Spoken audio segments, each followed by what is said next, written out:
Allez, bonjour à tous, c'est Greg, j'espère que vous avez la forme. Bienvenue dans cette nouvelle vidéo. Aujourd'hui, on va parler marchand de biens, on va parler immobilier encore. On est encore sur la playlist des marchands de biens aujourd'hui, ça fait franchement plaisir.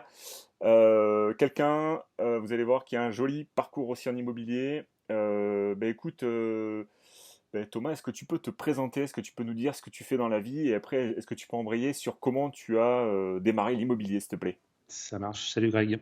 Eh bien écoute, moi, je suis Thomas Cronier et donc je suis marchand de biens. Et donc j'ai commencé l'immobilier pour faire un petit topo. J'ai commencé en 2011 avec du locatif, tout simplement, un locatif que j'avais dû voir sur Ouest France à l'époque parce que je suis de Nantes. Donc du coup, dans ce secteur-là, bah, voilà, c'était un réseau qui était encore avant le Bon Coin. C'était à peine connu le Bon Coin à ce moment-là. Et du coup, j'ai dû voir ça et je me suis dit, tiens, ça paraît être une bonne affaire. Je vais tout de suite embrayer et ça s'est fait, mais hyper rapidement. Et donc, j'avais aucune formation à l'époque dans l'immobilier. Donc, je l'ai fait, mais stressé comme pas possible, quoi. Je connaissais rien du tout. Je savais, en fait, que c'était intéressant pour moi de faire de l'IMO en locatif. En fait, j'avais des parents qui avaient commencé, alors, bah, peut-être au moins 20 ans plus tôt, à faire du locatif. Ils avaient commencé par acheter une maison en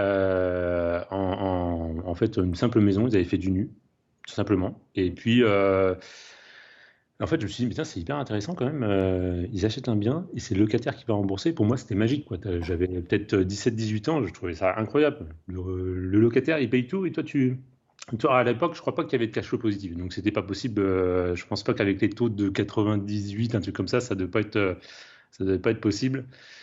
Et puis je pense que voilà, c'était pas un bien qui était possible dans ce cas-là. Et puis après, mes parents, ils ont continué à faire un peu bah, ils ont continué dans la même lancée. Quand ils ont été sur Niort, ils ont continué à acheter aussi des biens et ils ont fait des travaux. Ils ont acheté par exemple une maison où ils ont tout en fait divisé pour faire un appartement par étage. Moi, je me suis dit, putain, c'est magique et tout, ce qu'il fait, je trouvais ça incroyable, quoi. Donc, ça m'a mis un peu le pied à l'étrier. Et je me suis dit que c'était vraiment quelque chose qui marchait, quoi. Et dans la perspective d'avoir finalement une retraite un peu assurée grâce à ça, et pas par l'État, c'était un peu le début, voilà, De la réflexion, quoi. C'était les prémices de se dire, ben voilà, on va essayer de se créer notre propre retraite, on ouais, va commencer à bosser pour nous et pas pour l'État, donc c'est pas pour le système, donc ça a démarré comme ça pour toi. ouais. Euh, du coup, t'as embrayé là-dessus, donc t'as fait le locatif direct, ou c'était plutôt pour ta résidence principale, ou Non, ouais, c'était un tout petit appartement qui était très bien situé tu vois, sur Rosé, à côté de Nantes. hmm. C'était très bien situé. Et puis, du coup, bon, il y avait un locataire qui était un peu particulier à ce moment-là. Il devait partir et il est parti au bout de 6 mois. Et c'est clair que ma première expérience d'un locataire, elle était lunaire.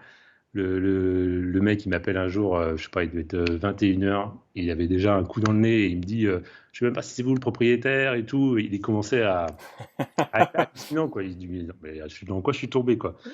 C'est vrai que l'appartement n'était pas forcément magnifique, mais en fait, il y avait un super potentiel. On avait une terrasse de 50 mètres carrés, l'appart, il faisait 35, et il y avait un magnifique potentiel. Et comme il devait partir, l'objectif, c'était carrément de refaire des travaux. Donc on a fait ça, on a passé un été à tout rénover et j'ai trouvé une nouvelle locataire on a pu augmenter les loyers. Tu vois, je n'étais pas encore formé, mais voilà, ça paraissait tout à fait logique. Voilà, on a fait ce qui se fait aujourd'hui dans toutes les formations, hein, et donc on a au bout de 2 ans dû revendre parce qu'à ce moment-là j'ai dû acheter ma RP et clairement à ce moment-là je ne pouvais pas acheter avec bah, finalement mon taux d'endettement de ce locatif plus la maison. Pour moi, ça passait pas. Donc, il a fallu que je me sépare de ce bien-là et les 20 000 euros de plus-value que j'ai fait en 2 ans sur un tout petit appart à 60 000 d'acquisition. Donc, c'était déjà cool, quoi. Et j'avais 2 ans pour pouvoir les réintégrer dans ma RP sans plus-value. Je me suis dit, bah, c'est nickel, ça. C'était ma notaire qui m'avait bien aiguillé là-dessus. Et tout le monde ne connaissait pas cette astuce. Et je sais que des fois, je l'ai réentendu, mais je l'ai utilisé, moi, à mon expérience. Et du coup, bah, dans les 2 ans, j'ai vendu, j'ai acheté ma RP et ça s'est réintégré. Et en fait, au fur et à mesure, j'ai fait un agrandissement sur cette maison en RP. J'ai regagné de l'argent en revendant je crois qu'on a revendu 1 an et demi après pour acheter un terrain sur lequel on a construit et on a tout rénové. Je suis parti de zéro, j'ai tout fait. D'accord. Hein, Donc là, tout- on parle plutôt d'aller-retour, et du coup, là, les travaux, tu les as fait, à chaque fois, tu les as fait toi-même? accompagné. Et puis, entre-temps, au fur et à mesure, comme ça a commencé à vraiment m'intéresser, moi, j'ai fait une formation du second œuvre. Donc, j'ai fait placo D'accord. et bricarage. Donc, ça m'a permis voilà, de changer. Parce qu'à l'époque, j'étais chauffeur routier. J'ai fait 10 ans de route. Et donc, du coup, ça m'a permis de me dire, bon, OK, je n'ai pas faire ça toute ma vie. Je pars dans l'IMO, mais il me faudrait des bases. Hop, je fais une petite formation à l'AFPA. Et puis, je suis parti. J'ai quitté la boîte et ça m'a permis de me lancer. Juste après, en fait, j'ai pris une formation avec Yann Darwin. Yann Darwin, du coup, ça m'a quand même vraiment fait gagner des années. Moi, je sais que en 2018, quelque chose comme ça, 2019, moi, ça m'a fait gagner un temps fou. Parce que je sais beaucoup qu'il y en a qui sont très critiques envers les formations. J'entends plus de critiques aujourd'hui, mais à ce moment-là, ça m'a fait gagner énormément de temps. Parce que moi, j'estime que cette formation, ok, elle était chère, je sais plus, c'est un truc comme 2000 ou 2500 euros, tout le monde n'était pas capable de les mettre. Moi, à ce moment-là, j'avais vendu mes RP, donc j'avais un peu de liquidité, j'ai même pas hésité, et je me suis dit, ça va me faire gagner du temps. Effectivement, ça m'a fait gagner énormément de temps. Et la formation de cette vidéo, là où j'ai le plus vraiment continué à regarder ça, dans cette vidéo, c'était la partie marchand de biens. La partie marchand de biens, mais je l'ai vue, mais je sais pas combien de fois. En fait, ça me bottait vraiment. Dès le départ, quand j'ai pris cette formation, c'est selon vers quoi je me suis dit, mais là, c'est exactement ce que je veux faire. Donc, je Parce que voulais pas. là, tu t'es dit, on peut faire encore plus de marge. Il y a moins de locataires à gérer. Ouais, C'est une stratégie différente, plus pointue. Et ça t'a directement plu. Après, c'est vrai que sur la partie formation, bah, évidemment que la connaissance, là, tu mets le point dessus. La ouais, connaissance en immobilier, ça vaut de l'or. Et je le répéterai jamais assez sur cette chaîne YouTube. Mais tout ce qu'on ne sait pas en immobilier, ça nous coûte de l'argent. Il faut continuer à apprendre, même quand on en a fait un peu comme moi, comme toi, un peu d'immobilier, un peu de marchand de biens. Il faut en permanence aller rencontrer des gens, en permanence continuer à se former, en permanence continuer à apprendre des textes de là, parce que la connaissance, ça vaut tout simplement de l'or. Il y a rien d'autre, il y a rien d'autre, il y a aucune autre phrase à retenir que la connaissance, ça vaut de l'or. Donc voilà, c'est exactement ça. ouais. Je suis complètement d'accord. Je pense qu'il y a plein d'autres formateurs qui vendent des formations très bien. Je pense qu'il faut faire le tri, mais en tout cas, moi, je recommande celle de Yann Darwin. J'ai aucun problème avec ça. Il me paye pas pour ça, mais bon, c'est clair que ceux que je connais qui l'ont utilisé, bah, ils en sont contents. Mais après, voilà, je sais déjà que ce que ça m'a coûté, ça m'a vite rapporté, en fait. D'accord. Euh, Et là, et la après ce que tu nous as dit, là, tu as continué encore un peu sur du locatif, ou tu as directement embrayé sur le marchand de biens? Non, non, ouais, complètement. Je suis parti directement sur du marchand de biens. Déjà, en fait, avant de monter la société, j'ai commencé à chercher. Mais sauf qu'il y a eu le Covid. Donc, déjà, tu commences, tu dis, putain, elle commence pas forcément dans le bon timing. Et après, au fur et à mesure, j'ai rencontré William. Et c'était intéressant parce que du coup, c'est là que la formation, je trouvais qu'elle était assez pertinente parce que, tu vois, par exemple, j'avais déjà vu une fois et puis il avait refait une conférence à Angers et je me rappelle, on était peut-être une cinquantaine, soixantaine, je sais plus très bien. Et je m'apercevais qu'autour de moi, il y avait quand même des gens qui étaient déjà formés en immobilier, qui avaient des connaissances, qui avaient déjà de l'expérience. Et je me rappelle que la récession pour lésion, en l'occurrence, moi, c'était quelque chose que j'avais déjà vu dans la formation de Yann Darwin. Hmm. Et il n'y a personne dans la salle qui avait bronché. Personne ne connaissait. J'ai jamais entendu parler de ça. Et je me dis, en fait, je suis pas si. Ouais, je suis pas si. Tu avais quelques connaissances sur le sujet. Alors attends, pour pas qu'on aille trop vite, Ouais. donc du coup, quand on met les choses dans le contexte, William, c'est William de ID2C, marchand Mm. de biens atypique, que j'ai déjà interviewé sur cette chaîne YouTube. Donc si vous reprenez dans la playlist, il y a un moment donné, vous tapez marchand de biens atypique, vous allez tomber sur l'interview que j'ai faite avec William. Ouais. Lui, il est spécialisé dans les biens avec tout ce qui est indivision, biens avec vraiment des problématiques juridiques importantes, voire très importantes. Mm. C'est maître absolu dans le code civil, maître absolu sur les lois. Enfin, je veux dire, s'il nous regarde cette interview, bonjour à lui. Vraiment un parcours super D'accord. inspirant de William. Et donc du coup, pour revenir un peu sur l'idée de C, du coup, toi, tu fais partie de ce réseau-là en fait. Oui, complètement. Ouais. Nous, c'est idée de Cetera. Ouais. Et donc, on a créé il y a 2 ans donc une structure en satellite, on va dire, comme on dit, d'ID2C. Ouais. C'était dans les premiers. Et puis rapidement, en fait, on a commencé, c'était en 2021. Printemps et puis rapidement on a été direct sur des biens. En fait, on a vite enchaîné. Au départ, on avait avec mon associé au départ, Jean-Christophe, on avait chacun 40 000 euros. Donc c'est pas énorme, on n'est pas commencé avec 80 000 euros. Mm. Donc, au départ, tu peux pas vraiment aller voir les banques, c'est un peu compliqué. Elles te disent, bah, je veux bien vous financer, mais si le bien il fait au moins 150 000 euros. Ah oui, d'accord. Alors, ça, c'est le minimum, hein. Il y en a, c'était 200, 250 000. Mm. Bon, voilà. Après, il y avait. Donc, nous, on n'avait pas forcément envie. On voulait en fait mutualiser nos biens. Et puis, notre stratégie, en fait, c'est d'être plutôt sur du secteur rural. Moi, je sais que déjà, on n'avait pas forcément l'apport pour être sur des biens à Nantes, Mm. en plein cœur de ville, ou même sur la côte. C'était pas facile, en fait, financièrement, on pouvait pas. Mm. Donc, en fait, on a ciblé des biens en campagne, donc du 85, mais vraiment côté 79. Voilà, c'est vraiment, on va dire, dans les Ouais. terres. Donc là, du coup, pour bien resituer, donc là, toi, tu es Ouais, autour de Nantes. Nantes, moi, j'habite Bordeaux. Donc Nantes, c'est à peu près comme Bordeaux. On doit être à la grosse louche à 4 000 € du mètre dans le centre. Je dois pas ouais, me raconter si je raconte ouais, pas de bêtises.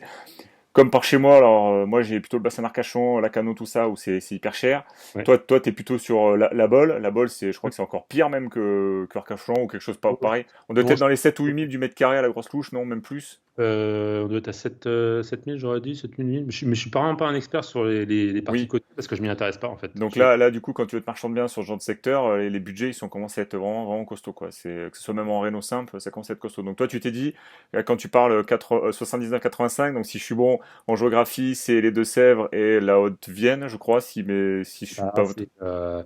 c'est la Senior, c'est Bressuire, Ouais. voilà, c'est du secteur Châtellerault, Poitiers. Voilà, c'est ce secteur-là où, du coup, on a des biens qui sont quand même plus abordables. Les taux de marge sont plus importants. Parce que finalement, quand tu revends, tu as, un taux, voilà, taux marge brut qui est quand même un peu au-delà, mais les montants sont inférieurs. Toi, pour te dire, le plus petit bien que j'ai acheté, il doit y avoir quoi, même pas 1000 habitants dans la ville, on l'a eu à 10 000 € et on l'a revendu. Alors après, il nous est revenu un peu plus cher parce qu'il y a eu un petit peu de travaux, ça fait peut-être dans les 14 000, tout frais compris, Mm, acquisition et mm. travaux. On l'a revendu le double. Donc en fait, tu fais un fois, tu as 100%. C'est ça. Mais c'est vrai qu'après, sur des petits montants comme ça, tu dis, bon, ok, pourquoi on se fait chier à ça? Mais en fait, nous, on a décidé d'acquérir un maximum d'informations et d'expérience. Et ça, je pense que après, ça nous permet de monter en compétences et puis après Donc en- là, la stratégie, c'était plutôt de se dire, on va avec nos moyens dans des endroits où on est à l'aise. C'est-à-dire Ouais, on va pas aller avec nos épées en bois se battre contre des tanks, ça non, sert absolument à rien. oui, Donc on va plutôt aller dans des secteurs un peu plus secondaires qui sont un peu délaissés par les gros marchands de biens entre guillemets. Encore ça veut rien dire. Et du bah, coup, tu t'es dit, on va plutôt sur des marchés un peu plus rural, dans des bleds où ça fait peur à la grande majorité des gens. Et pourtant, tu arrives quand même à revendre. C'est ça qui est intéressant. Donc du coup, est-ce que tu peux rebondir un peu là-dessus? mais ouais, ouais, complètement. C'est un marché de niche, effectivement, parce que moi, quand je parle à plein d'investisseurs, ils me disent, bon non, moi, je veux pas en campagne, ça va pas se louer, ça va pas se revendre. Mais c'est des idées, mais reçues, mais enfin, c'est fou, en fait, Mm. parce que bah, justement, moi, j'ai une anecdote déjà qui remonte aux années 95 Mm. ou, enfin, non, fin des années 90. Ouais. Mm. Mes parents avaient un bien dans lequel ils étaient locataires. Quand ils sont partis, le bien, franchement, était loin de Nantes. On était à 35 minutes de Nantes. On était en pleine campagne. On était loin du bourg. Le bien était pas ouf. Franchement, c'était vraiment, il y avait limite pas de chauffage, mais il y avait que ça à louer. Et toi, on était déjà dans les années 90. Et quand on a quitté ce bien-là, parce que c'était vraiment du temporaire, le temps de, quand mes parents avaient vendu Mm. un commerce, ils sont repartis sur un autre, et du coup, le temps de Mm. trouver un nouveau commerce, ils ont pris une loc à ce moment-là. Et on a remis le bien en location, mais tout de suite, je fais putain, Ça, mais c'est tendu de fou en fait. Même dans les années 90, tu vois, on dit aujourd'hui le marché est tendu, mais en fait, même en campagne, il a toujours été tendu. Ça a toujours été compliqué de trouver, et il n'y a que quand tu y habites que tu te rends compte de la réalité. Oui, parce qu'en fait, il y a quand même des gens qui habitent. En fait, quand on voit des bleds de 1000 habitants, il y a quand même 1000 habitants, quoi. C'est pas zéro, quoi. C'est pas.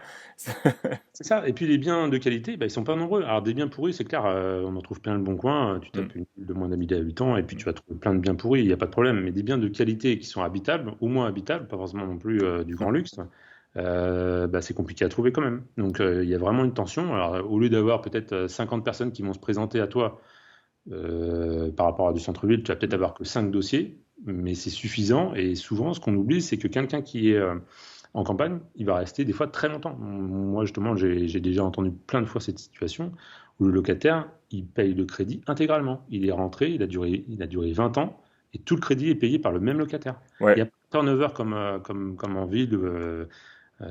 C'est vraiment, si le bien il est de qualité, ça peut arriver qu'il n'y a pas de turnover. Ça, Ouais, c'est une situation que les gens, ils pensent que bah, en campagne, avec des cassos, qui n'ont pas d'argent. ouais. Enfin, et puis dis, mais ok, ça arrive, mais en centre-ville, tu crois qu'il n'y en a pas des. Enfin, c'est.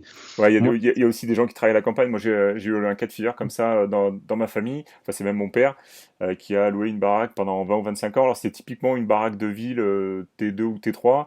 ouais, Et la dame, elle est restée, je crois, 20 ou 25 ans dedans. mais c'est ça. Avec mon frère, s'est amusé à faire un calcul par rapport au montant de loyer. Et la maison, elle avait payé 3 fois, tu vois. C'est par rapport au prix qu'il avait payé dans les années 80 ou 90, je sais plus. Bon, la maison, maintenant, elle est toute à refaire, mais la maison a été payée 3 fois, maintenant c'est que du bénéf. Enfin, je veux dire, et ça arrive souvent, ça arrive très très souvent dans les zones rurales, parce que comme tu dis, les gens ils ont des difficultés au niveau du travail, donc quand ils ont un bien, quand ils ont un logement, ils essaient de le garder quoi. Ils ont pas Ouais. envie de déménager, et souvent quand ils sont dans le village, ils connaissent tout le monde se connaît, ils ont leurs habitudes, ils connaissent tout le monde, et s'ils sont bien à l'endroit où ils sont, ben, en fait ils ont pas envie de se barrer quoi. Ouais, ouais, c'est complètement ça. Ouais, donc là-dessus, bah, moi, j'avais pas d'a priori. Et puis, bah, quand on a décidé de faire du marchand de biens, étant donné déjà, on n'avait pas des gros fonds de départ, on n'avait pas envie de concurrence puis de partir ouais, sur des prix délirants. Donc, on s'est ciblé sur ces biens et en plus, il y avait moins de concurrence. Parce qu'en fait, à la finale, quand on allait, alors on travaille sur deux types de recherche principalement. C'est des biens auprès des mandataires judiciaires dans le cadre des ventes forcées, c'est-à-dire que les gens ont connu voilà, des liquidations judiciaires, de redressement, et Et puis là c'est plutôt dans le cadre plutôt d'entreprise alors du coup. bah, ça peut arriver que les gens aient eu une entreprise, mais des ventes, c'est comment on appelle ça, donc c'est des banqueroutes, enfin c'est des faillites personnelles en fait, en Oui, quelque oui, sorte. oui, c'est des faillites Donc, personnelles. ils n'ont pas réussi à rembourser leurs dettes et c'est directement le mandataire qui va s'en occuper. Donc c'est Donc souvent. là, on est dans la phase après le redressement de l'entreprise, c'est quand l'entreprise est liquidée en fait. Donc quand l'entreprise Ouais. est liquidée, le juge mandate, enfin un mandataire en l'occurrence, pour liquider l'entreprise. Donc dans le patrimoine de l'entreprise et de l'entrepreneur, il y Mhm. a notamment de l'immobilier. Il peut y avoir des outils, il peut y avoir des machines, il peut y avoir des véhicules, il peut y avoir des locaux commerciaux, il peut y avoir même des fonds de commerce. Je vois aussi pas mal passer de fonds Ouais. de commerce. Et de Donc du l'habitation. coup, ça, c'est encore des choses, ben, avant que les procédures se mettent en place, que les jugements se font, en fait, ça, c'est la partie avant que ça aille aux enchères, en fait. Pour ceux qui nous regardent un peu, pour qu'on comprenne Ouais, un peu le c'est concept, ouais, ça. voilà. Ouais, c'est tout à fait ça. Donc c'est exactement ça. Avant d'aller aux enchères, eh bien effectivement, on peut avoir le bien dans ces situations-là. Après, si ça passe par un mandataire judiciaire, après ça peut simplement aussi être une banque qui vend directement en vente aux enchères. Mais effectivement, c'est des biens c'est un secteur qu'on utilise, le mandataire judiciaire, et l'autre, c'est les ventes aux enchères. Mm. Je dirais que le mandataire judiciaire, c'est un travail qui est très long. C'est par rapport aux ventes aux enchères, on va dire que une vente aux enchères, tu as plein de sites pour trouver des biens à la vente, Mm. en vente forcée. Bon, après, tu vas avoir le bien, on va dire, dans les 2-3 mois. C'est très rapide, le temps de Ouais, payer. Et voilà. Après, il y a toujours voilà, le SPF là, qui est un peu long pour rédiger finalement tous les documents. Et ça prend toujours beaucoup de temps, malheureusement. ouais, donc là, pour situer un peu le contexte, donc le SPF, c'est le service de publicité Ouais, foncière. En fait, quand vous achetez un bien immobilier, quel qu'il soit, vous devez, le notaire envoie les documents au service de publicité foncière pour enregistrer le bien, pour qu'en fait vous obteniez ce qu'on appelle un titre de propriété. Le titre de propriété, sur une vente par adjudication, ça se passe pas comme ça en fait. Il y a une espèce de triptyque entre les avocats, le greffe, le tribunal et tout ça. Et comment vous dire ça? C'est l'administration française dans toute sa splendeur. Je vous passe les détails et on va rester pas extrêmement. de texte, tu sais, c'est le document, il faut monter là et tout. Voilà, c'est ça. Donc là, on reste poli, on reste calme et courtois, mais on n'en pense pas moins, ok? Voilà, voilà. Bref, on va en rester là, mais ça reste un merdier sans nom, voilà. Ouais, c'est clair, c'est des procédures qui pourraient être plus rapides, mais en fait, alors ça dépend complètement des barreaux. Si tu Oui, veux, tu as environ 2 barreaux par département. Par exemple, à Nantes, tu as Nantes, Saint-Nazaire. ouais. Voilà, tu as en général donc deux par département. Et ça dépend de la vitesse de chaque barreau, de la façon dont ils vont traiter ou non l'enregistrement donc de tes documents. Et ça peut être parfois très très long. Alors moi j'avais fait un peu le tour comme ça et je sais qu'il y a des endroits, la Corse, qu'est-ce qu'il y a, il y a tout ce qui est outre-mer, ça peut être 2 ans. Donc quand tu es marchand de biens et que tu peux pas revendre en fait avant parce que dans l'ordre des choses, tu dois d'abord être prioritaire au service de la publicité foncière pour pouvoir revendre. Même si tu as trouvé un compromis, en fait, le notaire, il ne pourra pas enregistrer. Et nous, ça nous est arrivé l'année dernière. On a eu 2 biens qui ont, en quelques semaines, du coup, connu ce problème-là. On a vendu trop vite avant l'enregistrement. Donc, au bout de 7 ou 8 mois, on a vendu le bien, même plutôt pour le deuxième. Sauf que c'était pas encore enregistré. Donc le notaire, lui, il avait commencé à faire la vente, mais sauf qu'il a dû garder 80-90% de la somme. Et non, il nous a donné, il a gardé une partie de la somme en attendant que le service de la publicité foncière puisse enfin enregistrer notre achat à nous pour pouvoir D'accord. vendre ce que nous on avait revendu. Donc on a dû patienter 2 mois de plus pour pouvoir avoir. Alors je peux dire que là, dans ces cas-là, tu appelles le greffier pour voir s'il a bien fait les documents. Mais bon, après, chaque barreau a son temps et il y a de toute façon des pénuries dans chaque domaine et dans l'administration judiciaire, c'est le cas. S'il manque de monde, que quelqu'un n'est pas là pendant 5-6 mois, tous les dossiers en fait c'est encombré et à la finale tu te retrouves toi à avoir des dossiers qui tardent de plus en plus longtemps. Donc pour toi, dès qu'on va dans des départements qui sont un peu plus ruraux, ça va un petit peu plus vite ou ça n'a pas de rapport forcément ou... J'ai pas de trop de retour cas par cas, je sais pas. Ça dépend vraiment, vraiment, c'est vraiment aléatoire. Je peux pas dire que Nantes est plus rapide que. Voilà, nous on a acheté 7 biens, on a 5 qu'on a revendus et j'ai pas assez de recul pour te dire s'il y a des barreaux qui sont vraiment. En moyenne, c'était quoi? C'était entre 6 et 8 mois du coup pour obtenir un titre de propriété?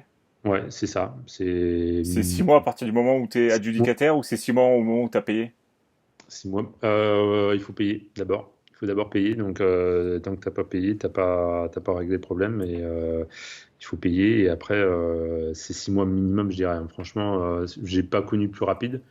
Et ça peut être 9, ça peut être 1 an. Là, on a eu sur Estival, le dernier qu'on a eu, ça a duré 1 an là. Donc, c'était sur Montluçon. Et on D'accord. faisait pas là. Donc voilà, ça a mis un peu de temps quand même. Ça met Donc, un petit peu de temps. Donc alors, c'est pour ça. Nous, on a décidé, comme il y avait quand même pas mal de biens qu'on a achetés qui étaient avec travaux, on s'est dit, et si on veut, on peut profiter en fait du temps du SPF pour rénover. Et donc, c'est une stratégie qu'on va peut-être utiliser à l'avenir. Ça fait quelques mois qu'on y pense. On se dit, voilà, puisqu'il y a un temps qui est complètement inutilisable, pourquoi pas améliorer le bien. Voilà, c'est des choses qui peuvent être voilà, utilisées.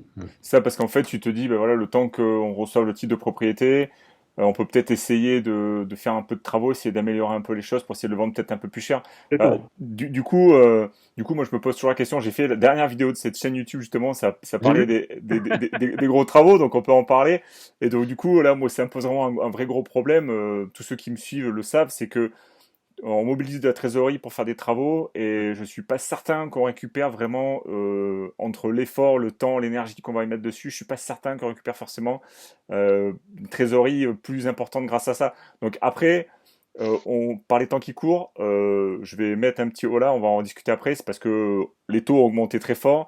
Du coup, les biens mettent un peu plus de temps à se revendre. Donc du coup, là, on est peut-être voilà, il faut peut-être un peu voir les choses différemment, c'est-à-dire se dire, ben, s'il y a un bien qui a un peu plus de mal à se vendre, peut-être qu'il faut enclencher la case travaux pour faciliter la vente, tu vois.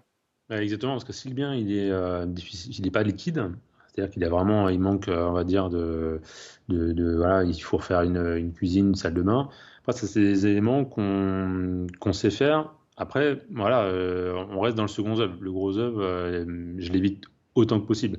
Oui, Ça peut arriver qu'il y ait un problème de toiture, mais bon, évidemment, il vaut mieux le traiter, malheureusement, si tu as ce genre de problème. Mais en dehors de ça, voilà, en fait, on n'a pas peur de faire des travaux parce qu'on sait le faire. hmm.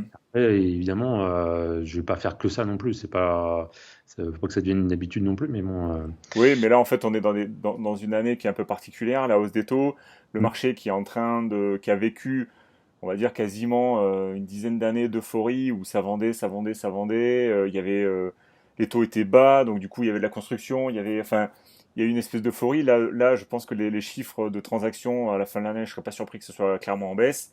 Oui, oui. Euh, Oui, moi, ouais, en prix même d'ailleurs. même sur les prix. Alors, pour l'instant, on n'a pas de boule de cristal, mais ça met du temps, là, on en parlait un peu en off avant de démarrer cette vidéo, mais c'est vrai que les biens ont un peu plus du mal à se vendre. Donc il faut faire très attention à ce qu'on fait là où on met les pieds, il faut faire très attention au prix d'achat. C'est clair que ben, la stratégie travaux, j'ai fait une vidéo sur pourquoi il faut éviter les gros travaux, mais bon, quand on n'a pas le choix, il faut pas non plus cracher dans la soupe et faire ce qu'il faut, quoi, pour que ça se vende surtout. Ouais, ouais, ouais, complètement. Ouais. Donc, mais c'est vraiment du cas par cas. Il faut le sentir. Il faut voir si, tu vois là, j'ai la liste de tout ce qu'on a pu acheter. Et toi, je pense à un bien sur le 86. Clairement, alors c'est un bien qu'on a eu aux enchères. Et en fait, donc, quand tu vas aux enchères, tu as des huissiers qui te font un PV, et donc voilà, ils te font le descriptif du bien. Un PVD, un procès verbal descriptif, ouais. Ouais. Et donc, en fait, il est pas toujours top. C'est-à-dire qu'autant il y en a, ils vont te mettre 150 photos, Ouais. la couleur, la bonne appareil photo, tout est nickel, t'as rien à dire, t'as même pas besoin d'aller visiter, hein, t'as tous les éléments. Puis il y en a d'autres, c'est une photo noir et blanc, t'en as quatre photos, noir et blanc, t'as plus de noir que de blanc, et Mm. puis au final, tu vois rien du tout.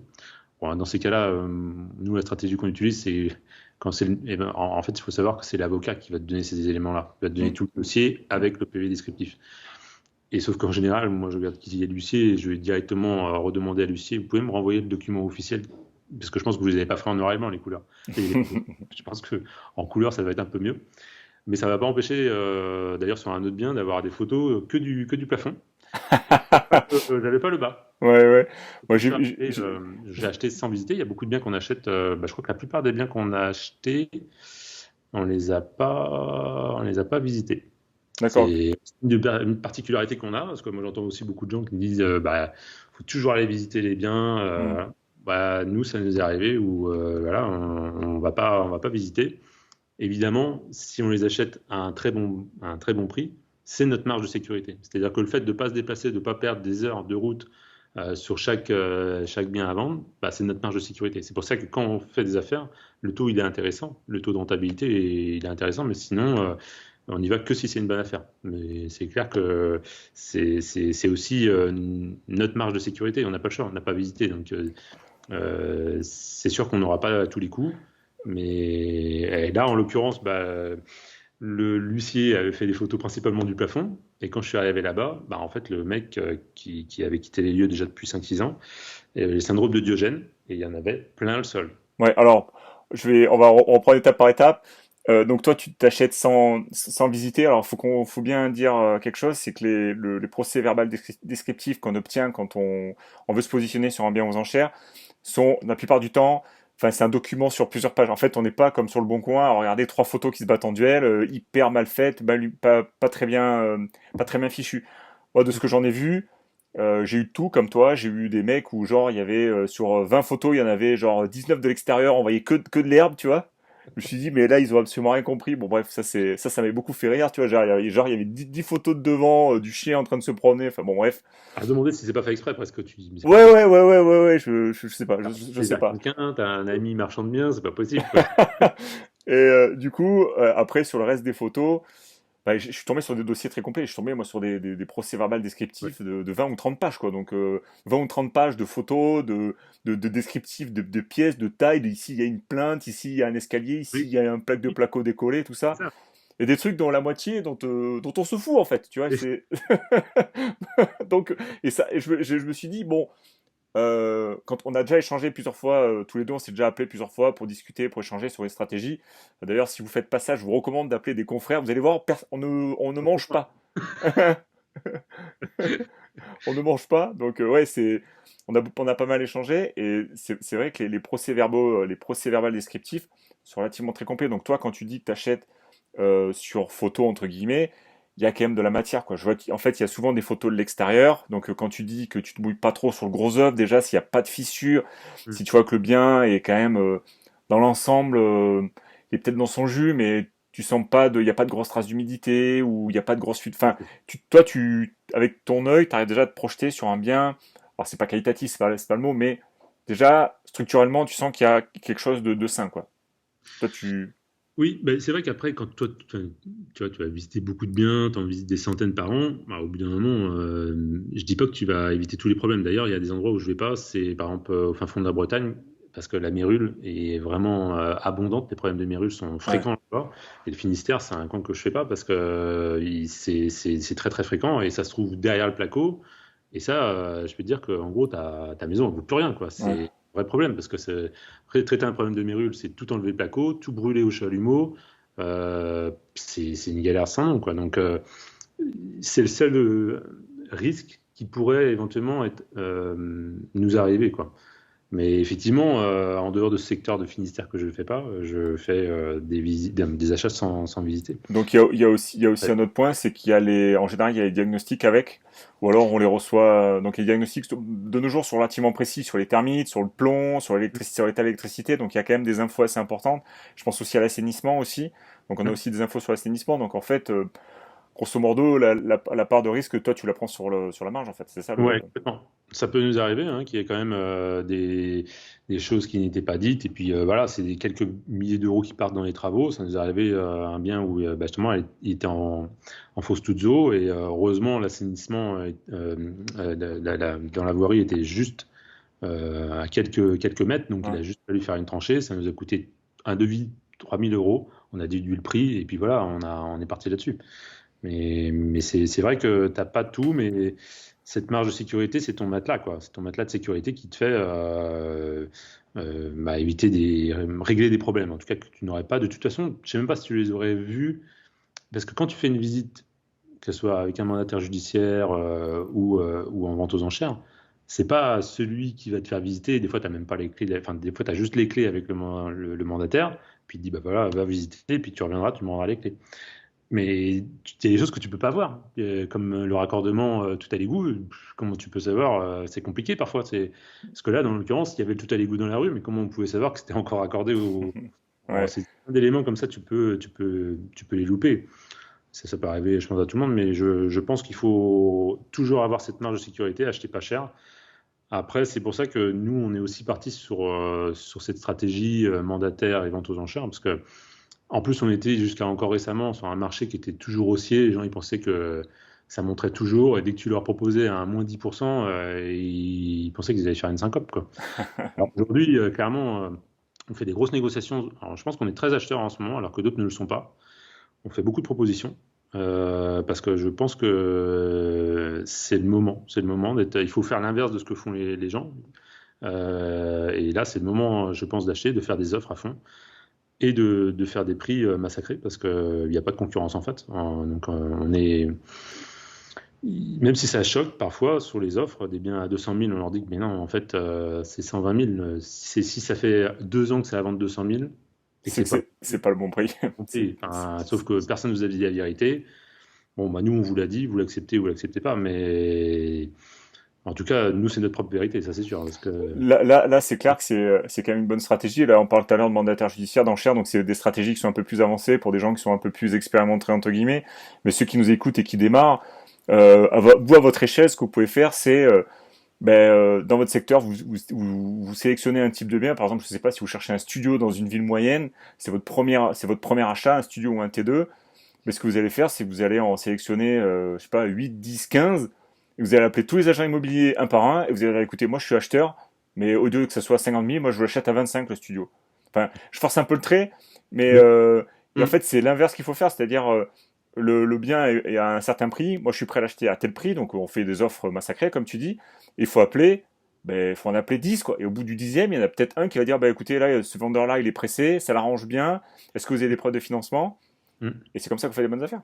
Faut trouver le bon vendeur. C'est pas forcément le bon bien déjà d'une part, c'est trouver le bon C'est ça, c'est ça, le c'est ça. C'est bon. pas le. Moi, je pense comme toi aussi, c'est surtout le bon vendeur, parce qu'en fait, dans le dans l'immobilier, Hum. moi j'appelle ça le syndrome des D. Alors le D avec la lettre D, c'est décès, divorce, Ah oui, défaut. En fait, c'est que des D en fait à chaque ouais, fois, tu vois.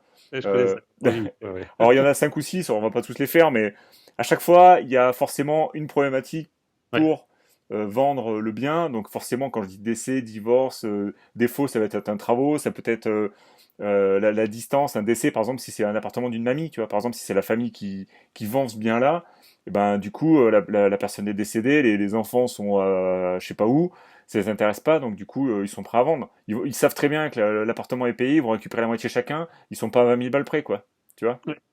Ouais, parfois, ça peut être compliqué. Tout à l'heure, on parlait de William Belisha dans les acquisitions dans le cas des successions. Ouais, T'as une famille où ils sont cinq, il y a trois qui veulent vendre, deux qui veulent pas vendre, et puis ça bloque pendant des années. Donc, clairement, c'est des cas de figure où, justement, William, c'est intéressant parce que lui, il va acheter des parts indivisaires, des gens qui veulent vendre, et après, il va, au fur et à mesure, tout faire pour négocier et avoir les dernières parts restantes. ouais, Moi, je connais un autre marchand de biens qui fait des parts en indivisaire parce que tu sais pas quand est-ce que tu vas sortir. Et c'est vrai que c'est la prise de risque. Bon, après, quand tu mutualises, finalement, tu te trouves bien, mais si tu fais juste du one shot sur ça, tu pourrais rester 4 ans. Et donc, ouais, il faut ouais. avoir des reins solides, quoi. Il faut pas Là, partir. il faut avoir une de la trésorerie et deux, faut avoir du temps. Donc du coup, Ouais, c'est les deux aspects qui sont vraiment, enfin moi je suis pas encore, j'ai pas encore une trésorerie considérable, j'ai pas encore du temps non plus infini, donc j'en suis pas là.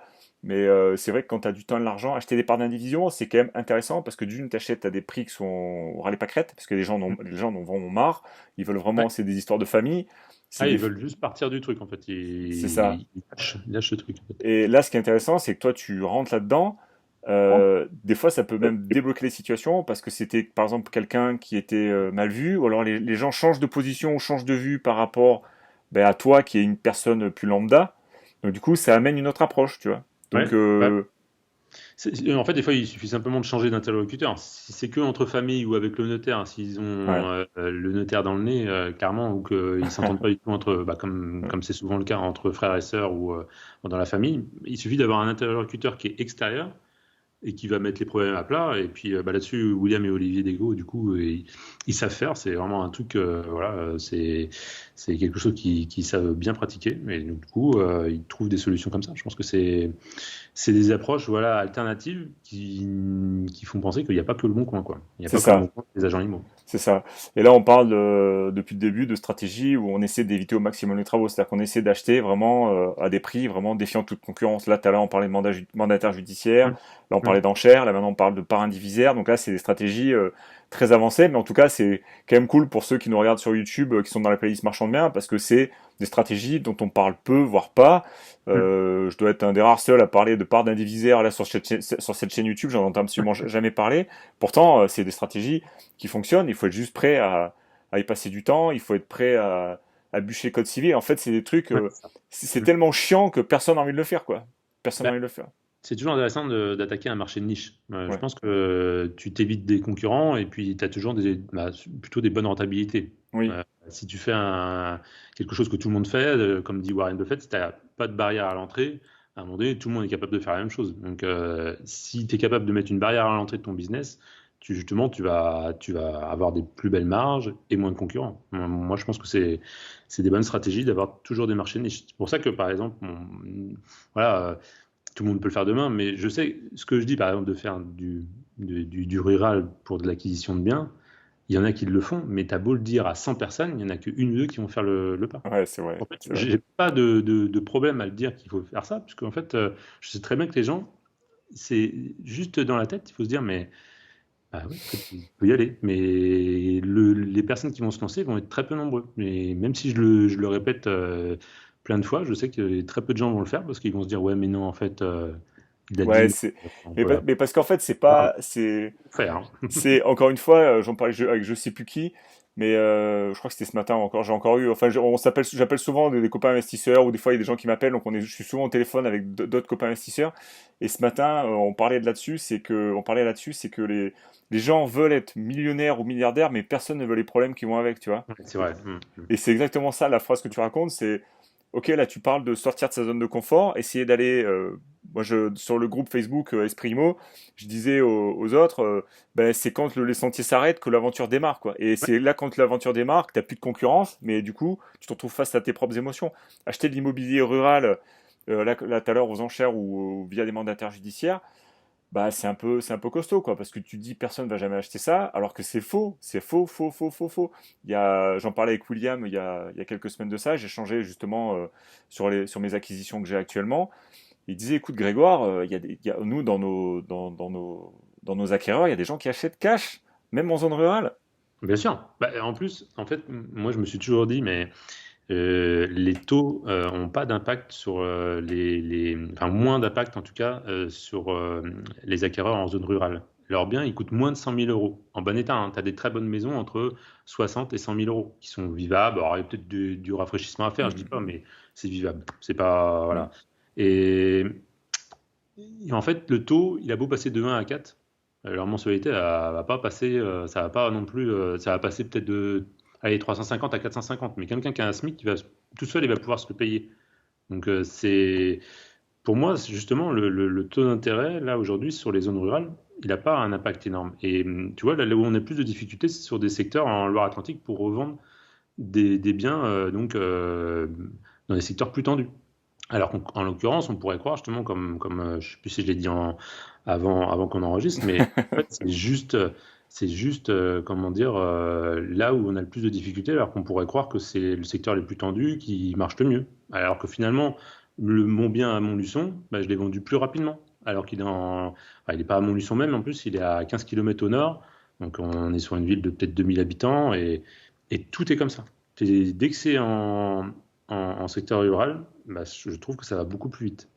Moi, j'ai vu ça plusieurs fois en discutant avec des marchands qui font de la ville et d'autres qui font de la campagne. Regarde, François Bourgoin qui fait beaucoup, beaucoup de bien. Je ne sais pas si tu connais François Ouais. Bourgoin.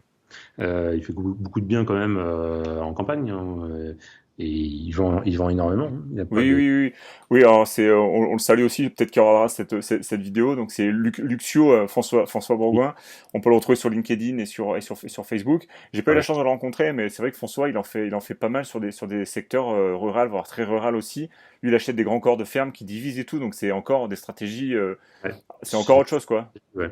C'est super stratégie, sans travaux. Voilà, Mais c'est. c'est pareil, et lui, il fait pas de travaux non plus. Il achète des gros trucs, il divise. Lui, ses spécialités, c'est tout ce qui est urbanisme, division, géomètre, optimisation des espaces, des volumes, négocier avec les mairies. Donc lui, il va carrément voir les maires, il négocie avec les mairies. Et en fait, en faisant ça, en fait, il dit enfin, il essaie de redynamiser des secteurs qui sont peut-être un peu moins premium. Et je trouve ça bien, je trouve ça bien. Il a présenté déjà plusieurs grosses OP là sur la formation de Yoni. Et en fait, bah, il dit bah, que c'est quand même top parce que les maires sont super contents d'avoir Oui. d'acquérir de nouveaux habitants. Enfin, c'est quand même chouette, quoi. Je veux dire, c'est quand même top, quoi. Ben oui, je suis complètement d'accord parce que c'est là où tu as le moins d'embêtement. Mm. Tu vois, par exemple, ne serait-ce que pour les DIA, quand tu veux obtenir l'accord de la mairie Mm. avant le compromis, ben, tu vas voir la mairie, des fois tu vas voir le maire en direct, Mm. même pas d'adjoint. Des fois, la mairie, elle est ouverte 2 heures dans la semaine. Ouais. Ça m'est arrivé où tu dis, bah, ça peut être facile de les joindre lundi, entre 17 et 19. Là, T'as bon, été avec directement, direct. t'as été directement faire signer la DIA du coup ou, Ça arrive fréquemment. Et quand tu fais donc une demande de DIA, bah, le conseil il se réunit une fois tous les 15 jours, où il peut se Mm. réunir très rapidement, Mm. et c'est beaucoup plus rapide qu'en ville. Enfin, Mm. dès que c'est des petites structures, ça va beaucoup plus vite que dans des grandes villes où on va mettre le coup de tampon, on va même pas t'expliquer, ou on va même pas te prendre au téléphone. Enfin, Ouais, ou alors des fois ils répondent même pas, ils attendent que les 2 mois oui, sont purgés et puis en fait ils en ont rien à secouer, quoi. hum, Souvent ça se passe plus comme ça que bah tu vas voir le maire de la mairie, tu fais signer le papier. c'est ça. Après ça dépend des notaires, ils aiment bien, en général ils aiment bien que ce soit purgé quand même, mais bon ça dépend, quoi. Ça Ouais, dépend. mais c'est pour ça que tu peux avoir ta DIA plus rapidement. Et en plus, comme en campagne, si les biens sont en dessous de 100 000 euros, il y a beaucoup de gens qui peuvent avoir du cash Mm. rapidement. Du coup, tu n'es pas obligé d'attendre les 3 mois, finalement, on va dire, impartis par le notaire. Si tu apportes ta DIA avant le compromis, bah, du coup, tu peux réduire en fait tous ces délais. Ouais, ouais, Et l'acte authentique, ouais, carrément, ouais, ouais, complètement, complètement. réduire d'autant plus ton délai de revente. c'est ça. C'est tout un tas de petites astuces, tu vois, que tu trouves au fait au fur et à mesure, justement en étant bien accompagné avec du réseau comme avec ID2C, ou en faisant des formations, mais des bonnes formations. Et je pense que, comme on le disait, il faut vraiment continuer à apprendre, à se former. William, d'ailleurs, c'est une bible pour ça. Je l'ai appelé deux, trois fois parce que j'avais des problèmes. En fait, j'avais mon cahier, mon stylo à côté de moi, et en fait, il me parlait, je prenais des notes. T'es obligé J'étais, vas-y, répète parce que j'ai des pas. articles et tu dis, alors attends, je suis Ouais, pas. ça va trop vite, ça va beaucoup trop vite. Mais écoute, c'est bien d'avoir ce genre de personnel dans le réseau parce que du coup, moi, je me considère pas totalement comme un débutant, mais bon, j'ai commencé un petit peu d'expérience. Mais j'ai envie d'apprendre et du coup, on en parlait tout à l'heure, le savoir c'est hyper important. Et il y a des choses sur lesquelles on peut gagner du temps, de l'argent. Voilà, il y a l'immobilier, c'est foireux, on le sait. Le marchand de biens, c'est foireux, on le sait. Ça prend du temps. Ça peut nous coûter cher si jamais ça dérape. Donc, faut vraiment essayer d'avoir les bonnes connaissances. Ça peut aider, ouais. Ouais, ouais, d'ailleurs, c'est aussi pour ça que nous, on est toujours à la recherche de gens pour accompagner, associer. On cherche toujours des gens aussi pour ça. Ouais. Alors, nous, on a du savoir, on a le temps, on sait faire. Et puis finalement, il y a des gens, finalement, ils savent pas trouver les biens, alors que finalement, là aujourd'hui, encore plus, je le pense aujourd'hui, c'est il y a vraiment, je trouve, des biens qui sont vraiment intéressants. Mm.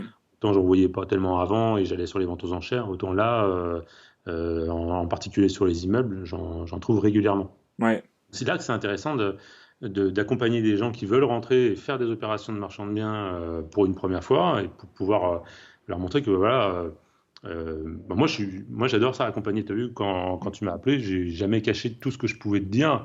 Bon, dans la limite du raisonnable, parce qu'il y a quand même des petits secrets voilà, à fabrication. C'est normal. Dehors de ça, franchement, 90% des choses sont, on va dire, Ouais, parce partageables. qu'en fait, on n'est pas concurrent, même si tu étais sur Bordeaux. En Oui, fait, je veux dire, il y a des biens, il y a suffisamment de biens. Là, tout à l'heure, tu parlais d'enchères, mandataire judiciaire. J'en parlais encore moi ce matin avec les copains que j'ai eu au téléphone.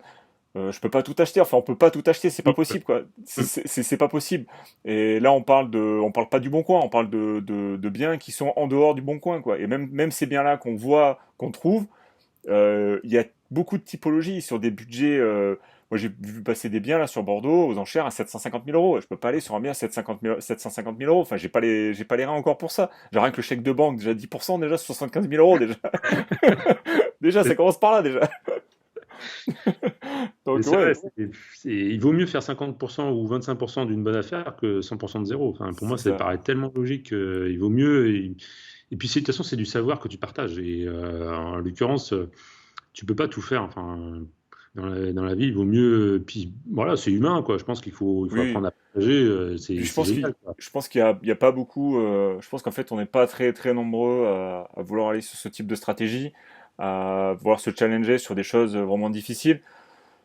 On verra ce que l'avenir nous réserve, parce qu'Internet, tu sais, la connaissance, ça se sait, mais j'ai pas l'impression qu'il y ait quand même, comment dire, tout à l'heure, c'est ce que tu disais, c'est là, on va faire cette vidéo, il y a des gens qui vont regarder, et puis en fait, ils vont partir dans leur vie de tous les jours, ils vont pas, ils vont peut-être avoir ça dans le coin de la tête, ça va peut-être mettre du temps à mûrir, peut-être plusieurs années, peut-être une C'est ça. décennie, j'en sais rien, tu vois. Mais bon, voilà, c'est pas vraiment tout ce que je vois passer, je me dis, bon, ben, c'est pas grave si on partage au moins quelques tips. De toute façon, il y en a quand même pas mal. Et vu le Covid, vu la crise qu'il y a, je pense que dans les mois, les années qui viennent, il risque d'y avoir encore plus de biens sur ces types. Parce que il y a encore plus de précarité en France, il Ouais. y a encore plus de gens en difficulté. Là, on parlait des retraites il y a pas si longtemps que ça. Et moi, je considère que c'est un marché, alors c'est malheureux ce que je vais dire, qui va pas aller, en fait, ça va pas aller en se raréfiant. La France se précarise à certains levels, surtout la ruralité, et je pense qu'il y aura d'autres biens dans le futur. Enfin, je sais pas ce que t'en penses toi, mais Ouais, alors, top, juste pour faire une parenthèse par rapport à ça, par exemple, nous, sur les ventes aux enchères ou même les acquisitions un peu compliquées comme les marchés, les mandataires, ouais. je fais pas tout ce qui est occupé, encore moins quand il y a une famille. Pour moi, ça Mm, c'est rédhibitoire. J'ai déjà vu des PV descriptifs avec les posters dans la chambre des enfants. Pour mm, moi, c'est pas possible. Quoi. J'ai des enfants, je veux mm, pas. À la limite, je préfère qu'ils restent dedans, que personne n'achète, et puis restez tant que vous pouvez dans la maison. Si vous avez des mm, difficultés, je veux pas savoir pourquoi vous en avez, et puis ça peut être des difficultés d'une entreprise qui a eu des soucis. mm, Voilà, pour moi, ça c'est maison, elle est vide, donc je me limite, hein, forcément, hein, je me limite. Je veux pas avoir enfin, à gérer les évictions. Pour moi, ça, c'est pas possible. Humainement, je peux pas le faire. Je dis pas. En plus, c'est arrivé une fois où, malheureusement, dans les premières affaires, et c'est là que je me suis dit, mais c'est mort, je veux plus faire. Donc, c'est une stratégie. Et puis, tout ça pour aussi d'autres choses que je voulais dire, c'est que tout à l'heure tu parlais de précarité, mais en fait, ce qui est fou, c'est que par exemple sur les ventes aux enchères, je sais pas si tu as remarqué le nombre de ventes qu'il y a dans le sud de la France, principalement le sud-est, toute la côte méditerranéenne. En fait, tu Oui, peux diviser la oui. France en deux. Tu as toute la partie, on va dire, côte atlantique, hein, Mm, du Havre jusqu'à Toulouse, là, sur la mm. côte atlantique. Tu dois avoir peut-être à l'époque, je me rappelle, environ 80 biens en vente aux enchères sur le mois à venir. Donc quelque chose comme ça, ou peut-être un peu plus. Hein, je dis, ouais, je ne dois pas être très loin de la vérité. Puis sur la côte de Méditerranée, tu avais 200, 240 biens. Puis tu dis, mais comment ça se fait que sur 7 à 8 départements, tu en as autant que sur la moitié de la France à 40 départements? Et en fait, J'ai pas trop, c'est vrai que j'ai pas trop fait attention à ça. et je pense qu'il y a aussi ce côté flambeur où il y a des gens voilà, ils ont flambé et à la finale, bah, ils payent pas, ils payent pas. Et par contre, c'est des biens qui sont très souvent occupés dans le sud de la France. Moi, j'ai remarqué, pour y avoir mis le nez, là, pour regarder, malheureusement, des biens libres, il n'y en a pas beaucoup. Alors, il y a beaucoup de volume, avec des prix un peu élevés, pas beaucoup de campagne, parce que tu es souvent bord de côte, et avec beaucoup de villes hein, dans le bassin méditerranéen. Mais après, par contre, malheureusement, c'est vraiment un secteur où il y a beaucoup de volume. Donc, voilà, il faut le savoir. Mais après, voilà, est-ce que c'est vraiment de qualité? En tout cas, pour moi, voilà, je sais que William, avec ID2C, ils y vont. Il y a des bonnes affaires à faire. Mais il faut avoir un billet bien plus supérieur. Il faut déjà monter à 300 000, 400 000, quoi. Ouais, ouais, dans le sud-est, oui. Alors là, sur l'aspect occupé, alors c'est intéressant qu'on débatte là-dessus parce que moi, je suis pas du tout d'accord avec toi. En fait, Ouais. je considère que même c'est une niche dans une niche, quoi. Ah ouais, C'est-à-dire ouais, bah, c'est sûr, que c'est sûr. Mais je suis parce- pas capable de le faire, en fait. C'est non, ça. non, mais après, c'est chacun. En fait, là, on parle de système de valeur, tu vois. Ouais, Moi aussi, j'ai des enfants, mais bizarrement, en fait, là, tu vois, j'ai acheté une maison qui était occupée par une famille, donc ils ont des enfants. Donc ouais, j'ai fait ça. Et j'ai pensé aussi comme toi. Je me suis dit, ils ont des enfants, mais en ouais. fait, ils m'ont dit. Vous avez acquis le bien et en fait ça va rembourser nos dettes et on va pouvoir passer à autre chose. Mais ça se trouve, en plus, je me mets vraiment une limite, hein, je te dis complètement, Non parce mais que c'est pas ouais. avec la situation, là, c'était sur le 86, on avait très bien réglé la situation. Bah, tu vois, on leur avait apporté une nouvelle cuisine dans leur nouveau logement. En fait, l'indemnité d'éviction, c'était, bah, on vous a posé une cuisine. En fait, Ouais. et ils étaient hyper contents. Mais franchement, ils ont halluciné. Ils se sont dit, bah, merci d'avoir pris soin de nous et tout, en quelque sorte. Tu te dis, bah, ok, c'est vrai qu'on fait mais faire du social, c'est pas toujours simple. Heureusement qu'ils avaient une solution de secours parce que tu vois, justement, la difficulté aujourd'hui, c'est aussi de retrouver un logement pour eux. Mm. C'est ça, en fait. Non seulement il y a le côté humain qui est un peu compliqué, moi, c'est plus mon côté, mais il faudrait que je m'enlève des barrières, peut-être. Et l'autre souci, c'est de retrouver un logement à la location. Parfois, c'est très, très compliqué parce que le secteur, il est étendu partout en France. Et bah, ils vont avoir peut-être du mal à retrouver un logement, à quitter les lieux. Mais, Bon, on en reparlera parce que c'est en cours. ouais, Pour l'instant, pour moi, c'est positif. ouais. Je peux pas trop en parler sur la chaîne YouTube parce que c'est beaucoup trop tôt. Mm. Mais pour l'instant, moi, on verra. Hein, je veux pas vendre la peau de l'ours, mais pour l'instant, c'est concluant, quoi.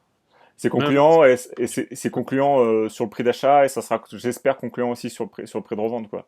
J'ai beaucoup de gens autour de moi qui le font, hein. Bah, William, d'autres sociétés ID2C autour de nous qui le font, mais ouais, c'est vrai que je me limite à ça, peut-être que je devrais pas, mais Non, non, euh, non, non, c'est des valeurs morales. Après, il faut les garder. Je veux dire, si t'es pas OK, parce qu'en fait, ah, le bien, tu vas l'acheter. Le temps que tu le revendes, il va bien se passer un an, facile. Donc, pendant un an, tu vas avoir ça à l'esprit, avec cette histoire. Tu vois, faut être OK avec ça, quoi. Si t'es pas OK avec ça, bah, faut pas y aller. Je veux dire, après, ça dépend des opportunités. Il y a certains secteurs. Enfin, là, on le voit passer sur les enchères. Il y a des maisons quand même qui sont grandes, genre vraiment très grandes. En parlant d'occupation, je suis tombé sur des maisons où c'est carrément des artisans, où il y a carrément le dépôt, ouais, l'atelier, des outils. ouais. Et là, je me dis, c'est occupé par le couple. Alors déjà, il va falloir qu'ils trouvent un nouveau logement, et après, il va falloir qu'ils virent tout ce qu'ils ont. Donc là, je me dis, bon, là, moi, c'est plus sur un aspect matériel et plus sur un aspect revente que plus sur un aspect valeur éthique des enfants, de la famille, et ainsi de suite, tu vois. Donc bon, Moi, c'est les deux, hein, effectivement, hein, gérer tout ça. Et puis, c'est des appels, c'est du social, c'est du boulot, en fait. Parce que les gens, moi, si, une autre fois, c'était arrivé, mais en fait, c'était une maison secondaire, il y avait encore tous leurs meubles dedans. Ouais, ouais. Là, il a fallu le gérer aussi. Et en fait, coup de chance, on a plutôt bien entendu avec les gens hein, qu'on a, les nouveaux acquéreurs. Mm. Donc, en fait, il faut quand même voir que l'ancien propriétaire donc, a été saisi. Finalement, il s'est mis en relation avec le nouvel acheteur qu'on avait trouvé. Et nous, on était au milieu. Et eux, ils ont même fait un repas ensemble, quoi. Ils ont mangé ensemble et ils ont discuté, voilà, enfin, voilà, de la maison, quoi. Et eux, ils étaient aussi contents de dire, bah voilà, il y a une belle maison que vous allez pouvoir reprendre. Ça nous fait plaisir que c'est vous qui la reprenez, qui allez en prendre soin. Et ça, c'était pas attendu, quoi. C'était quelque chose étonnant. Alors, on n'a pas eu, ça a été très compliqué parce qu'il a fallu peut-être avoir deux, trois coups de téléphone par semaine euh, pendant plusieurs semaines et des fois des situations compliquées enfin, je vais pas rentrer dans les détails, mais c'était parfois tendu. Tu dis lunaire, même des fois, tu dis, mais c'est, c'est ça qui est un peu chronophage, en fait. Ça te prend du temps et ça te prend la tête, quoi, au sens propre. Ouais, mais Oui. là, en fait, là, tu vois, c'est intéressant parce que tu parles de l'aspect un peu plus social des choses, c'est-à-dire qu'en fait, on n'est pas juste là pour dégager des marges Non, non, et, complètement.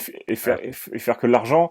Là, moi, je le vois, c'est pareil. Là, je disais tout à l'heure que j'avais acheté des biens occupés. En fait, il y a beaucoup, je passe beaucoup de temps au téléphone avec eux, à discuter. Vous en êtes où? Vous faites quoi? Est-ce que vous avez besoin d'aide? En fait, Ouais. on essaie de trouver des solutions. Donc, du coup, on n'est pas les vilains promoteurs qui arrivent avec leur bulldozer qui rasent la maison. C'est pas Ah ça non, les il faut choses. trouver une solution aussi pour eux, parce que finalement, la banque, elle leur a dit, ah, bah, vous payez plus pendant 4 mois, et ben hop, on lève l'hypothèque, et puis ciao, quoi. Eux, il n'y a pas de discussion. Enfin, moi, les retours que j'ai eus de saisie, c'était ça. C'était la Ouais. banque, elle est froide, quoi. C'est C'est ça. Et puis ça va très très vite. Ça va très très très vite, hein. Et en fait, nous, on était le côté humain. En fait, c'était terrible. C'est vrai ce que tu dis. Bon, moi, j'aime pas gérer ça, tout le côté social de passer du temps parce que je trouvais que c'était chronophage. Ouais, Mais en fait, c'est vrai dans ce que tu dis.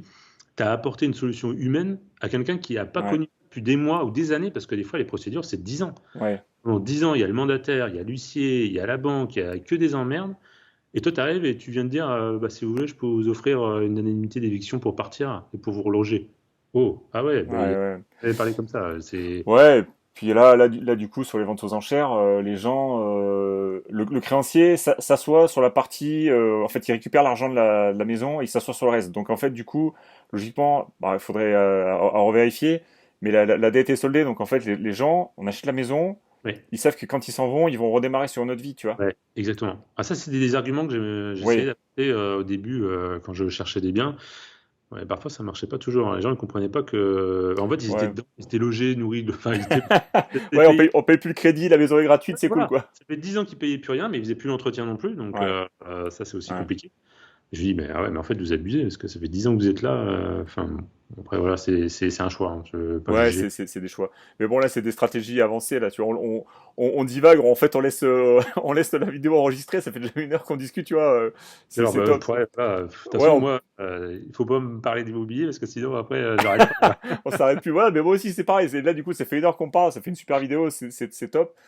Euh, du coup, dans tout ce que tu as raconté, est-ce que tu as comment dire, des livres ou est-ce que tu as des choses un peu à, si quelqu'un qui débute, quelles ressources tu pourrais un peu lui recommander, des livres à lire, je sais pas, Bah, après, ça dépend le niveau d'avancement, même si c'est un débutant. La plupart des gens maintenant qui regardent des chaînes comme la tienne, je pense qu'ils ont déjà commencé à, voilà, à creuser un peu le truc. Ils ont tous lu Père riche, Père pauvre. Moi, ouais, j'aime bien celui-là parce que c'est vrai que même si je connaissais le cadran, j'avais compris qu'il fallait mieux être voilà, dans cas investisseur. ouais, investisseur actionnaire et tout. Mais ça, j'avais bien compris, mais en fait, de le voir, ça te met un petit déclic différent. Et de lire voilà, son livre, c'est intéressant. Mm. L'autoroute du millionnaire aussi, j'avais trouvé ça assez intéressant sur l'histoire de l'échelle. C'est-à-dire que voilà, il y a vraiment, tu peux devenir riche, mais tu as la case lente. Bon, on la connaît, hein, voilà, c'est épargner petit à petit, voilà. Mm. Et puis il y a des stratégies qui sont, voilà, de prendre l'autoroute et d'aller très vite. Après, voilà, c'est plus ou moins border, hein. Il y en a qui vont très très vite et puis des fois c'est très border, mais je pense qu'il y a des solutions pour ça. Mais ce livre était très bien, j'ai trouvé qu'il était plutôt intéressant. Et puis après, je pense que comme on l'a dit, il faut continuer à se former et puis faire des conférences, voilà, il y a des formations qui existent. Tu vois, par exemple, moi, je me rappelle très bien, François Bourgoin, il avait fait une formation, je crois, 3-4 jours sur les assainissements non collectifs. Oui, Tu oui, vois, j'avais vu passer ça, exact, exact. spécifique, quoi. Ouais. Et je trouve que ça, c'est assez important dans notre métier. C'est c'est- c'est une source d'information. Et puis après, voilà, il y a tout un tas de domaines En fait, on est quand même multicasquette. On est en marchand de biens, on est le chef d'orchestre de tout un tas de professionnels de l'immobilier. Et donc, il faut quand même être au moins à 90% en connaissance de chacun des sujets. Donc, il faut connaître un peu de bâtiment, il faut connaître un peu de juridique, il faut connaître un peu voilà, comment marchent les compromis. Enfin, il y a tellement de domaines, quoi. Il faut être passionné, je pense, pour ça. Donc, continuer à se former, c'est essentiel. C'est primordial, c'est Ouais. primordial, ouais. Bah, Il y a- c'est ça aussi qui fait la beauté de ce métier, c'est qu'en fait, comme tu dis, tu es obligé d'être bon sur plusieurs plans, que ce soit sur le plan financier, sur le plan des travaux, sur le plan des acquisitions, sur du droit, sur du juridique. En fait, tu es obligé d'avoir un panel en permanence de connaissances pour réussir à dégager une marge au final, parce que c'est le but du jeu, faire tourner l'entreprise. Donc c'est un peu ça l'idée, et c'est clair que je suis d'accord avec toi là-dessus. T'es obligé de peaufiner en permanence tes connaissances, continuer à être, comme tu dis, passionné, impliqué, parce qu'en fait c'est quand on aime qu'on apprend et qu'on progresse et que du coup on apprend les stratégies. Donc ça, je suis entièrement d'accord avec toi là-dessus. Ouais, complètement, hein. Et bon, bah, voilà, il faut continuer. Il faut continuer à se former. Il y a pas de. Je pense que tu vois, des mecs comme François Bourgoin, s'ils continuent à se former, voilà, c'est que il y a des raisons. Pourtant, ça fait des années qu'ils font ça. Ouais, William, ça fait plus de 15 ans, ouais, ça fait plus de 15 ans hmm. qu'il fait ça apparemment. Bon, écoute, c'est top, ça fait déjà plus d'une heure qu'on est ensemble, après je vais te laisser un peu tranquille. Est-ce que tu as une citation que tu aimes bien ou une phrase qui te représente bien ou quelque chose comme ça pour finir? Bah, il y en a deux, parce que c'est vrai que je pense que en plus, tu es de la même personne, c'est de Warren Buffett. L'investissement le plus important que vous puissiez faire, c'est en vous-même. Ouais. Ça, voilà, ça résume un peu ce qu'on vient de dire. Et la deuxième, c'est assez vrai de la conjoncture actuelle. C'est c'est quand la mer se retire que l'on voit qui se baigne nu. Ouais, j'aime bien, ouais. Je- Aujourd'hui, clairement, on voit aussi ce genre de cas. On voit, voilà, quand il y a des difficultés, et ben voilà, donc je pense que c'est avec le temps qu'on se forme, et c'est pas que quand le marché il est haussier qu'on réussit. Voilà. Là, le marché il est plutôt baissier, donc c'est plutôt un marché de professionnels. Parce que clairement, les particuliers ils sont un peu partis, et c'est là qu'on peut faire des bonnes affaires. Et, euh, et clairement, ouais, le marché, comme il se retourne, du coup, forcément, il y a des difficultés qui apparaissent, qu'on ne voyait pas avant quand le marché était aussi. Donc, je trouve que ces deux citations de Warren Buffett, pour moi, qui est un vrai mentor, on va dire, depuis très longtemps. On voit. Ça Pas marche. 4-5 ans comme beaucoup de. Mais... Bon, merci beaucoup Thomas, c'est top. Merci beaucoup pour cette interview. Ça fait plus d'une heure qu'on est ensemble. On va s'arrêter là pour aujourd'hui. Mettez un énorme pouce like en dessous de cette vidéo parce que je pense qu'on l'a pas volé lui et moi aujourd'hui. Donc c'est vraiment top. Allez, jetez un petit coup d'œil en dessous de la vidéo. Surtout abonnez-vous. Écoute, merci beaucoup Thomas. Puis on se dit à bientôt. Ouais, ça marche, Greg. Salut. Allez, à bientôt. Bye bye.